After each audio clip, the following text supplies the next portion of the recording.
Hey everybody, so I got a new diagnostic tool for vehicles. This one does circuit probes and breaker finders. Now this will be the first time I've actually used one of these. I have seen how they work and I will show a couple different examples to at least give you a good idea, but I don't know everything with this. So inside the box we do have a tracer tool, which this one I found to be pretty cool. We do have our circuit probe that will power up directly from the battery. And we do have a pretty long cord for it, and we do have an extension to make it even longer.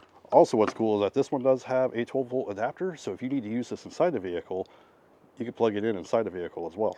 And of course, we do get all these different probes. Now, if we connect this to our battery, and with it attached to the battery, we do have power. Now, what's cool about this is that, let's say we touch a negative wire, it's going to turn green, and it's going to show that there's 0 volts, and it's going to let us know that we do have a negative here. Now, if we use it and we touch a positive, it's going to show how many volts are going to come out of it, and it's going to turn red. So with this, you can easily test and see if it's going to be a ground or if it's going to be a live wire.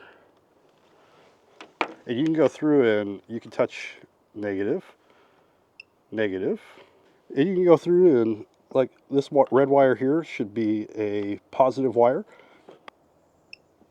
So if we touch that, it's going to turn red. It's going to let us know that there's 12.5 volts coming out of that one right now. So let's say you want to find out if any of these fuses are hot right now. So if we touch a negative one that doesn't have any power going through, it's going to turn green and show us. But like if we hit one that is live, it's going to show us that it's red and there's power, and we can tap into that fuse and use it for something if we needed to. Well, probably not that one, but just for an example.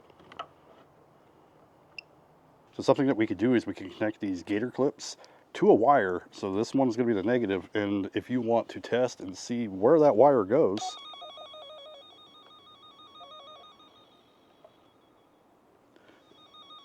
and you can trace it that way. But you can connect it to a wire that you need to trace, and then you'll be able to go all the way through and you can find where that wire goes, and it'll get louder as you get closer to that connection, and you can trace it throughout. And that's just a couple of the features that this can do. There are some other things that you could do with it. Anyway, that's my quick demo. Hopefully that gives you a couple examples of what you could use this for and why you would want one or need one. Thank you for watching. We'll see you in the next one.